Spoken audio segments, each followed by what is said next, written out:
गंधार जब हिंदू राष्ट्र था तो शांत था, लेकिन जब वो कंधार बना अशांत हो गया।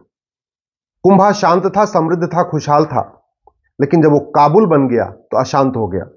पर्शिया शांत, समृद्ध, खुशहाल था, लेकिन जब वो ईरान बना तो अशांत हो गया। कैके शांत, समृद्ध, खुशहाल था, लेकिन जब वो पेशावर बना तो अशांत हो गया। कंबोज शांत, समृद्ध, खुशहाल था, लेकिन जब वो बदक्सा बना तो अशांत हो गया। सुअस्तु शांत, समृद्ध, खुशहाल था, लेकिन जब वो स्वात घाटी बना तो अशांत हो गया। तक्षशिला शांत, समृद्ध, खुशहाल था, लेकिन जब रावलपिंडी बना तो अशांत हो गया। यमन भी अशांत है, कांगो भी अशांत है, ईरान भी अशांत है, इराक भी अशांत है, सूडान भी अशांत है, इजिप्ट भी अशांत है, सीरिया भी अशांत है, बांग्लादेश भी अशांत है, फिलीपींस भी अशांत है, पाकिस्तान भी अशांत है, नाइजीरिया भी अशांत है, सोमालिया भी अशांत है, तजाकिस्तान भी अशांत है, अफगानिस्तान भी अशांत है।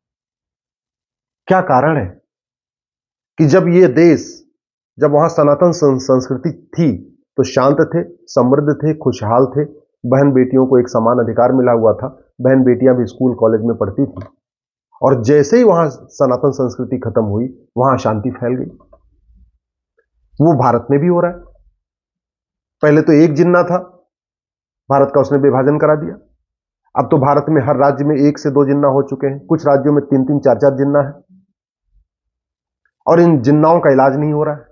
इलाज क्यों नहीं हो पा रहा है? क्योंकि कानून घटिया है, न्यायिक व्यवस्था सड़ी हुई है, उनका इलाज ही नहीं होता है।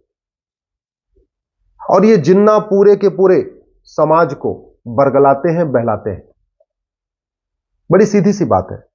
आप भारत में रहते हो लेकिन भारत के त्योहार को नहीं मानते।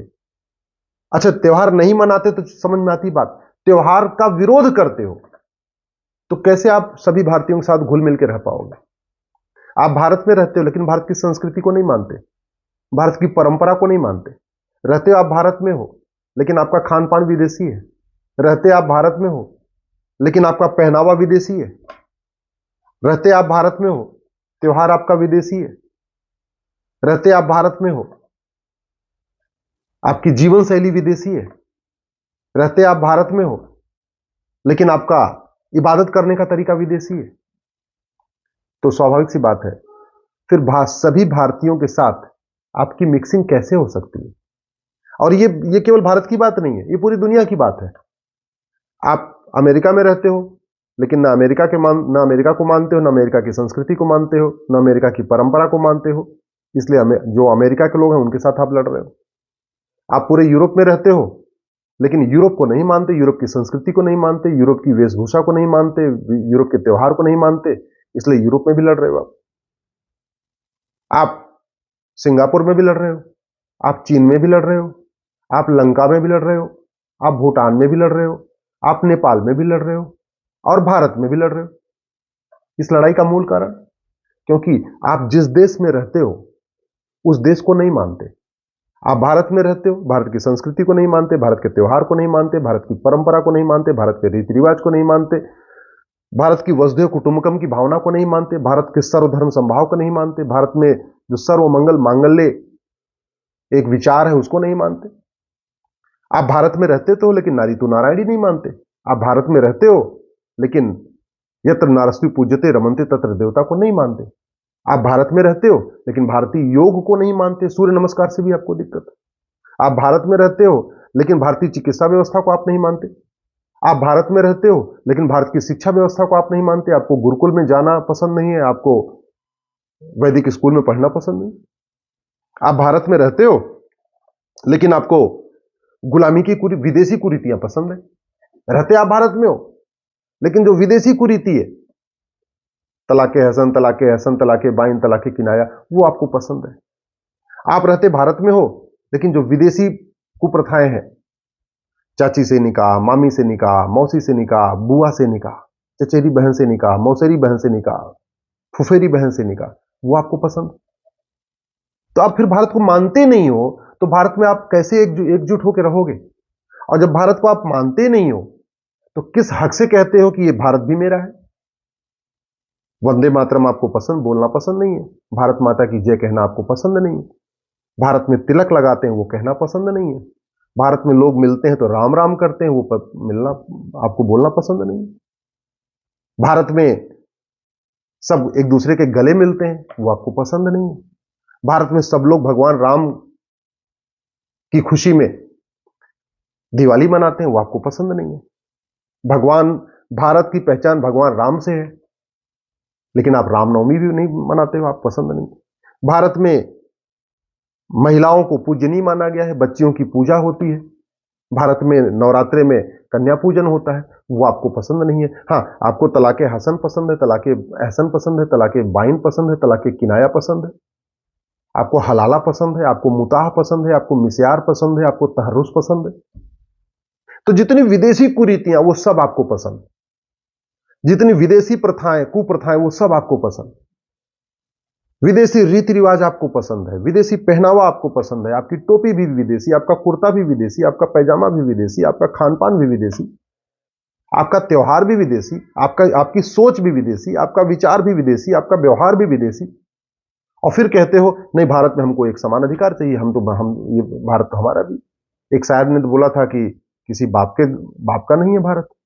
अरे भैया, भारत उसका है जो भारत को माने, भारत उसका है जो वसुधैव कुटुंबकम को माने, भारत उसका है जो नारी तु नारायणी को माने, भारत उसका है जो सर्वधर्म संभाव को माने, भारत उसका है जो यत्र नारस्ति पूज्यते रमनते तत्र देवता को माने। आपको विदेशी नाम पसंद है, आपको बाबर, हुमायूं, तुगलक, गजनी, गोरी बहुत पसंद है। और जब बात होती है कि भाई जो भारत में विदेशी नाम है, विदेशियों के नाम पे सड़क मोहल्ले गलियां को हटा दिया जाए, उनका भारतीकरण किया जाए, तो आप विरोध करने लगते। भारत में आपको गुलामी के नाम पसंद है, भारत में जो गुलामी के निशान चल रहे हैं वो आपको बहुत पसंद है। विदेशी आए यहां पे, काशी को तोड़ा, मथुरा को तोड़ा, भद्रकाली को तोड़ा, भोजशाला को तोड़ा, अटाला को तोड़ा। अब आप चाहते हो कि जो गुलामी के निशान है, जो विदेशी निशान है, वो चलते रहने चाहिए, हटने नहीं चाहिए, रिस्टोर नहीं होना चाहिए। और फिर आप कह रहे हो कि भारत में आपके साथ जो है सब मिलजुल के नहीं रहते। अरे आप भारत में मानते कहां हो ना? आपको तो विदेशी नाम पसंद है, बाबर, हुमायूं, तुगलक, गजनी, गोरी। आपको विदेशी निशान पसंद है जो काशी, मथुरा, भद्रकाली, भोजशाला में किया गया।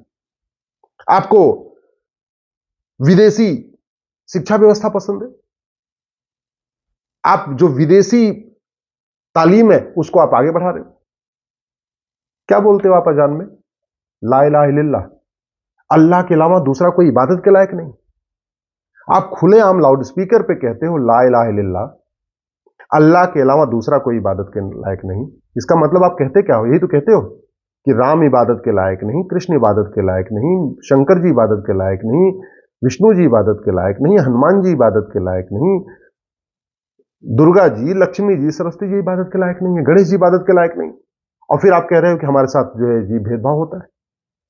भारत में रह के लाउड स्पीकर से आप चिल्ला के आप कहोगे, और वो भी दिन में 5 बार बोलोगे आप, न राम पूजा की होगी, न कृष्ण पूजा की होगी, न विष्णु जी पूजा की होगी, न शंकर जी पूजा की होगी, न माताएं पूजा की होगी, न गणेश जी पूजा की होगी, तो उत्तर से दक्षिण तक कौन आपके साथ में रहेगा?